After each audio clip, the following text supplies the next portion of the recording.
teman-teman penyuka karya Franz Kafka. Saya ingin berbagi pengalaman saya minggu lalu mengunjungi sebuah launching buku karya Franz Kafka yang terbaru berjudul Sketsa-sketsa Franz Kafka. Yang bicara adalah Andreas Kilcher, seorang editornya dan penggagasnya. Juga ada seorang pembicara tamu dari Prancis, ahli sastra dan budaya. Andreas Kilcher adalah seorang profesor di Universitas ETH Zurich. Dia mengajar sastra dan menulis beberapa buku tentang Kafka. Pada acara itu sekitar ada 80-an orang datang ya, karena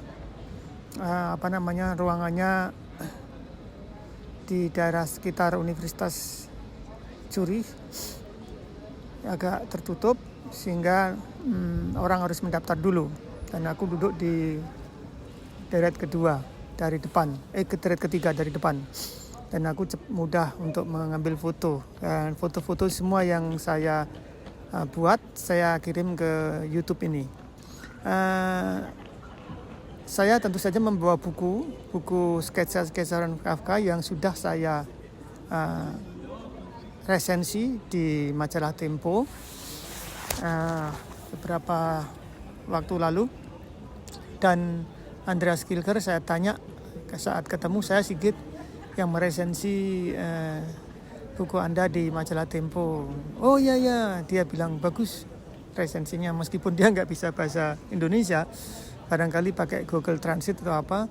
Dan yang menarik, dia itu ingin resensi itu ingin majalahnya gitu.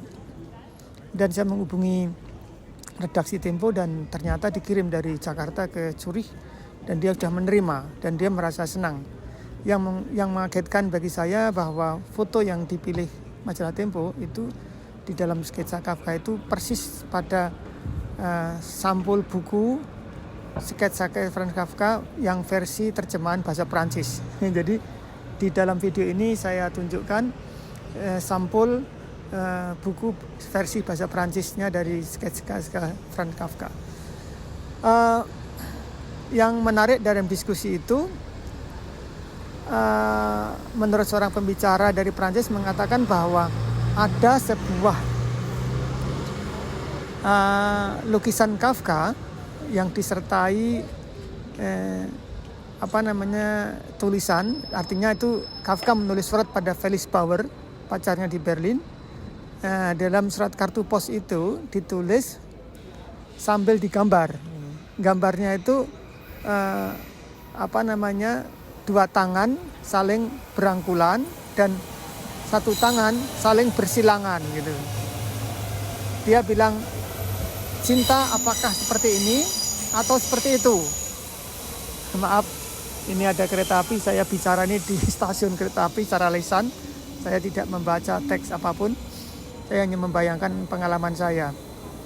Kemudian yang menarik lagi, Kafka dalam surat itu mengatakan bahwa sketsa adalah suatu medium yang paling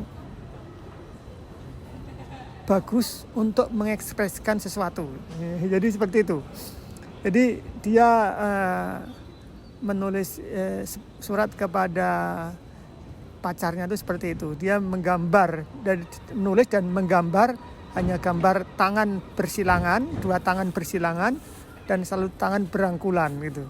Nanti di video ini ada fotonya. Dan itu bagi pembicara dari Prancis sangat menarik. Menurut Andreas Kilcher ya, bahwa di dalam tayangan itu, di slide itu ditayangkan ada 8 seniman di Praha itu mengadakan semacam exhibition ya, pertunjukan, dan Kafka diundang. Karena Mark Brod di situ cukup dikenal di antara 8 pelukis di Praha. Mark Brod bilang, saudara-saudara sekalian, sekarang saya mengajak seorang teman, seorang seniman bernama Franz Kafka. Dia mempunyai gaya lukisan yang berbeda, kira-kira seperti itu. Dan Kafka diperkenalkan kepada 8 penulis itu, gitu. 8 pelukis itu, gitu. Dan Max Brod pada waktu itu, temannya Kafka itu menyangka bahwa Kafka itu kelak akan jadi pelukis, gitu. Karena tulisan Kafka belum muncul, mungkin ada beberapa tapi belum dikenal, gitu. Bahkan karya Kafka kan mulai dikenal oleh umum setelah Kafka meninggal.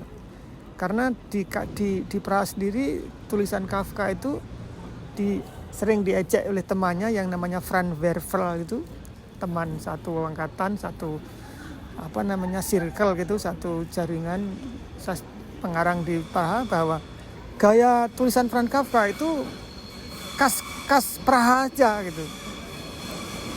Khas Praha. Jadi khas Praha artinya ya kemungkinan tidak bisa dipahami oleh bangsa-bangsa lain gitu. Karena di Praha itu Kafka sebagai sastrawan menulis bahasa Jerman, otomatis itu yang minoritas, dan Yahudi juga minoritas. Jadi kelompok sastra yang minoritas sebetulnya. Tapi ternyata Kafka setelah meninggal 1924, karyanya muncul dari 1925, 26, 27, trilogi novelnya, dan mendunia ternyata. Jadi dugaan teman dia terutama Franz Werfel yang mengatakan bahwa ini khas Kafka, khas Praha, itu nggak terbukti gitu.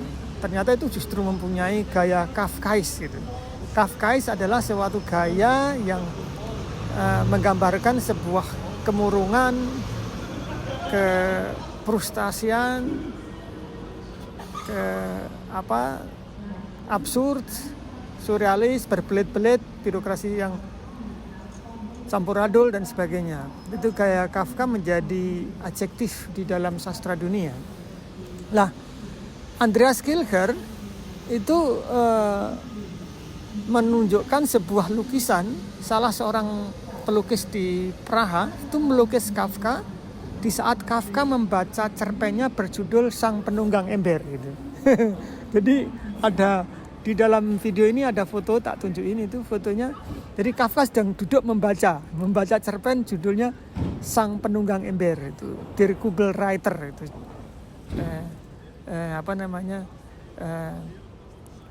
Dalam bahasa Jermannya ya. Jadi ditunjukkan, dan Kafka juga menyukai lukisan-lukisan dari Jepang, dia melihat lukisan-lukisan orang-orang terkenal lain gitu. Tetapi kalau menurut pendapatku, antara lukisan Kafka, sketsa-sketsa Kafka ya, saya tidak menyebut lukisan karena Kafka hanya membuat sketsa itu hitam putih ya, tidak ada warnanya sama sekali, hitam putih. Menurutku sketsa-sketsa Kafka ini itu sama dengan teksnya. Artinya apa? Sketsa-sketsnya ini seperti geklem ya. Geklem itu artinya apa ya? Kaku gitu. Kaku bukan berarti tidak indah ya. Artinya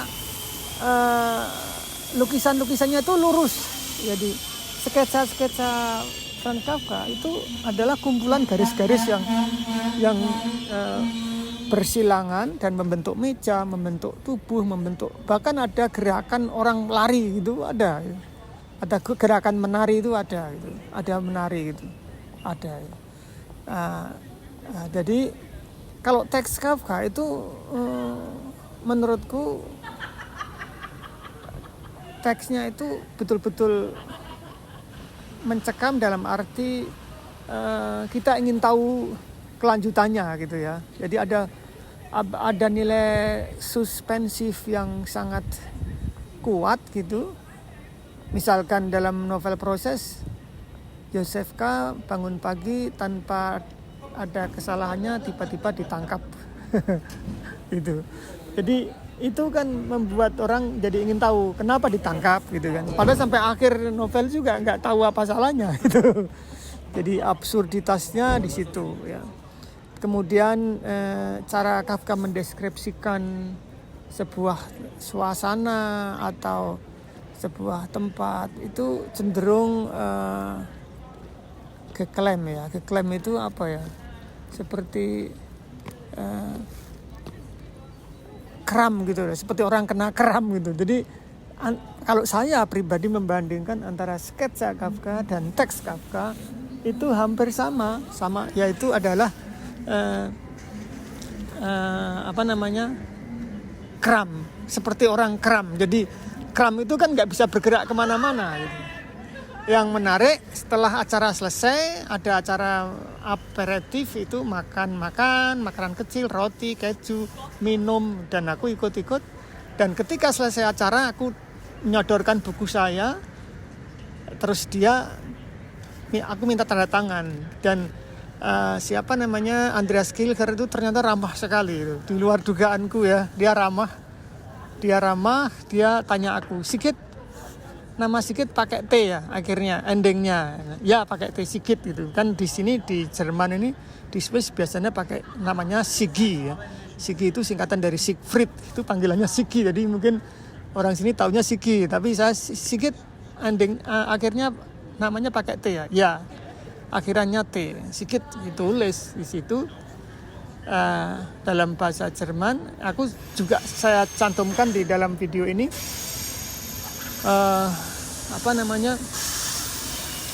autogram tanda tangan Andreas Kilger yang menyebutkan terima kasih, resensinya sangat bagus. Kira-kira gitulah ya, mungkin memuji saya, tetapi aku nggak begitu. Yang penting aku dapat tanda tangan, dan ini sebuah peristiwa yang sangat bersejarah bagiku secara pribadi sebagai penyuka karya Franz Kafka, karena ketemu editornya pada karya Kafka yang paling baru. Itu dulu ya, maaf kalau ada suara-suara berbising di belakangku karena saya di stasiun dan saya hanya ngomong secara lisan menggambarkan apa yang saya alami. Terima kasih, semoga sehat-sehat semua.